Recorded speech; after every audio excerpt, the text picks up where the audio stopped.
Okay, I got a little update. There's a little fly in the ointment here. We had a little setback on this motor build. I got the crank put in place, and the darn thing, the number 4 main cap would bind it up every time I'd snug that cap down. So I'm pretty sure that's what happened to this motor. That's what took it out of service. And I told my builder, my machinist, about it. Let me see, the bearing that come out of it, I kept all the old bearings and stuff, and this bearing was in the number 4 main, and it looked like it smashed over a little bit. It looked like it spun a little, and I told him about that, and he looked it over real close, and it didn't look like it produced any heat. Usually it'll get real hot and it'll turn it black and there'll be evidence of it failing, but this one didn't have it. Apparently they turned it off right away. This had been rebuilt by somebody and it didn't run long after the rebuild, so I'm assuming that was the problem, which becomes my problem now. So I've got to take it down there probably tomorrow, I hope, and have him align bore it, which is going to take a little time and a little money, but hopefully it can be fixed because I've already spent some money on this block. But anyhow, I had the crank set in place. Everything was measuring out okay. It just that thing, the number 4 main is all out of whack. Another thing, I took this Edelbrock cam and lifter kit, and when I opened it, I had no idea that it was a comp cam. So the actual cam specs are what I ordered, but it is a comp cam. They apparently made it. That was news to me. I didn't know that it was a comp cam that I was ordering. It was a Edelbrock RPM cam that I thought I was getting. But anyhow, that's the update. Just a little setback. We'll get it figured out. It's not like I ain't got nothing else to do. I can move on to another project on this thing. Waiting for push rods for the motor, and I'm also waiting for another yoke for the drive shaft. This drive shaft looks like it's got a 28 spline yoke on it, and the transmission I got needs a 27 spline, so I got one too many splines. But anyhow, while I'm waiting, I decided to start tearing into this. This has been all smashed in, so I scabbed the skin off of it. I got to clean it up, get some of the rust out of there, and then test fit my new one. This here's the old one. It's pretty smashed up. I don't think I can straighten that. So I've got this one cleaned up. I think I'm gonna take the part off wheel and cut this on the outside of where I need, and then trim it up to fit. But this one's pretty clean. Looks rust free on the outside, and it goes clear down here. And yeah, I'll be taking that all off of there, and that's a major milestone. Of course, I put the door on the car, and I did this before just for a test fit, and the gaps are really tight. It's almost touching here. Of course, it's on the lift, which throws it out right now.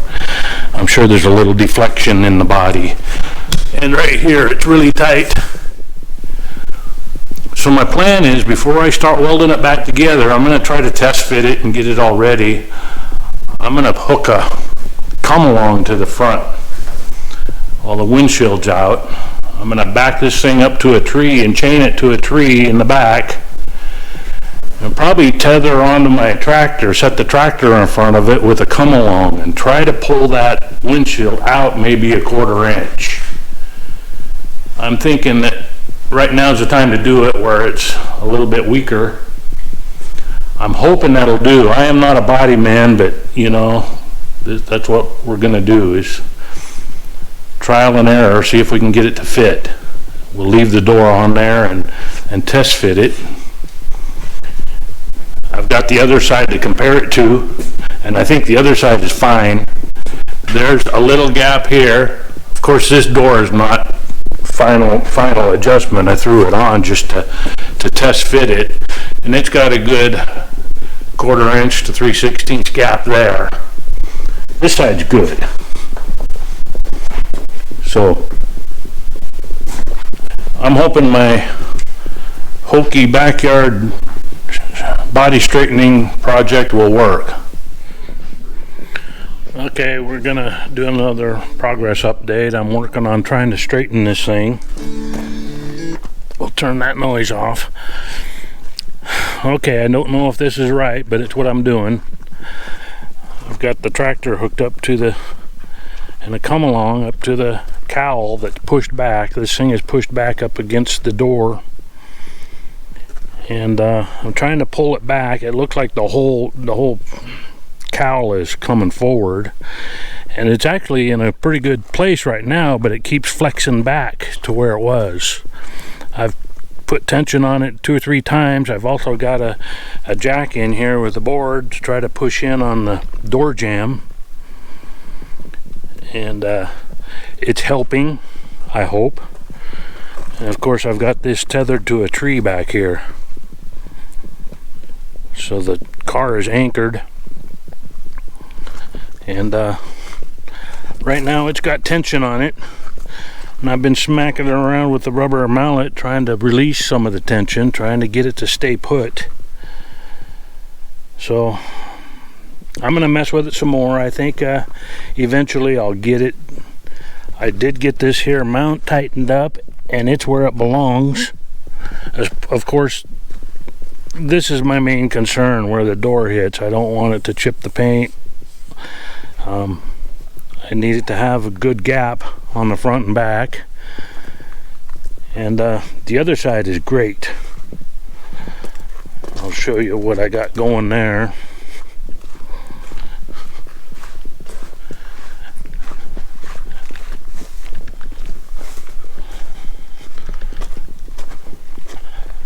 Yeah, these gaps are pretty darn good. Of course, this isn't the final fit on it, but the gaps are really good on this door. And they look pretty good on the other door when I've got tension on it. So we'll see if I can get it to stay put where it belongs. I think I got it. Let me get this tractor turned off. So I turned it around and tried to winch it at a different angle, up down, try to get it up higher, which really didn't work. That winch was an okay idea, but so I fired up the tractor and tugged on it a couple times. My biggest fear was getting it bent too much, but I think I got it. I have a little gap down here, zero gap up there, tons of gap there, and good gap there. That let me see if I can, I don't know, I don't know if I got my measure stick. I think I put it away, but anyhow, there's a lot of gap right here up top,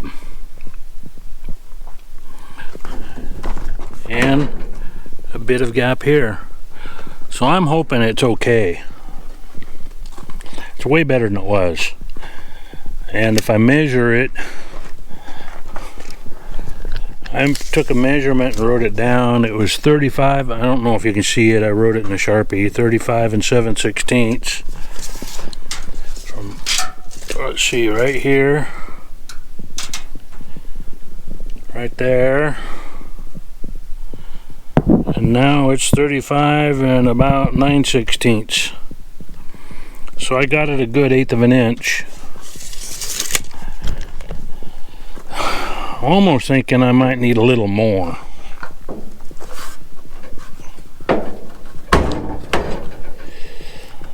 Because that gap is actually really good there. But it is a little snug there. I may hook onto it and give it another yank on it.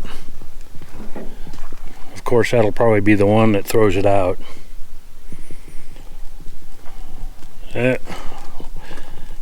What do I got to lose?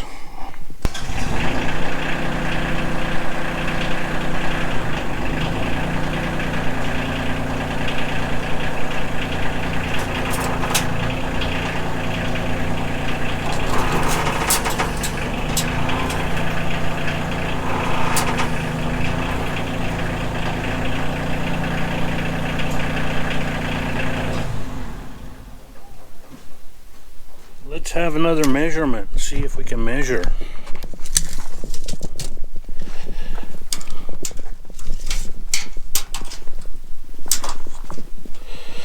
Yeah, that looks like 35 and 5/8, which means I put it, let's see, from 7/16 to 5/8.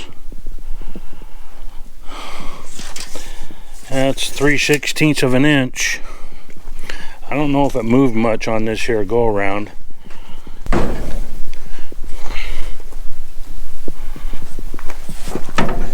Yeah, that's a lot better. I think I'm gonna call it right there. I think I'm gonna leave it. I need to adjust the door now.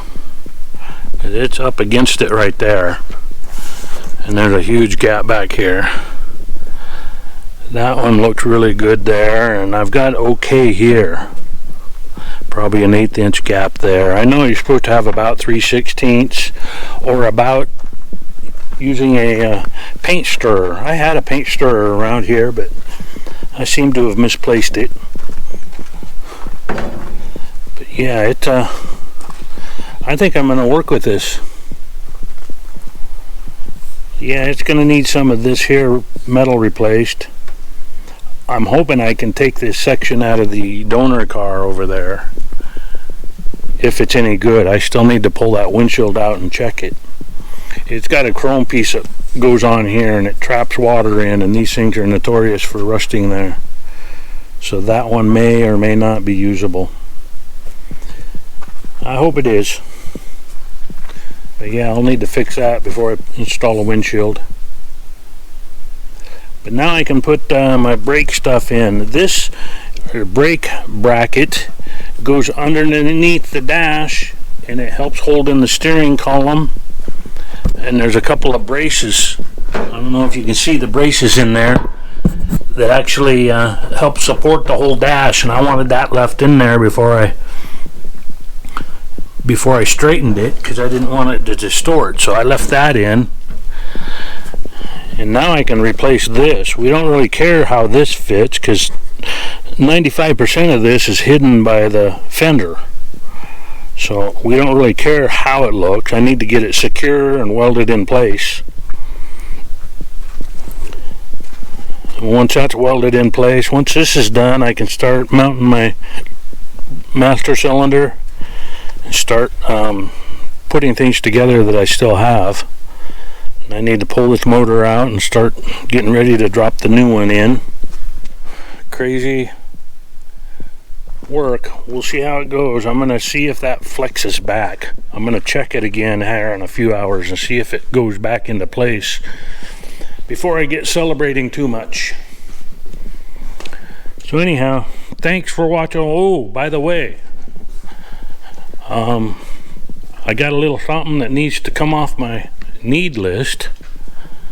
Parts needed.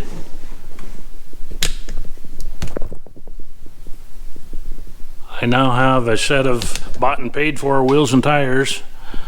However, I do need to go pick them up, and they are in Seattle, Washington, which means I got a road trip ahead of me. So yeah, if anybody's got any of this stuff, laying around I could use, let me know. Anyhow, moving forward, thanks for watching.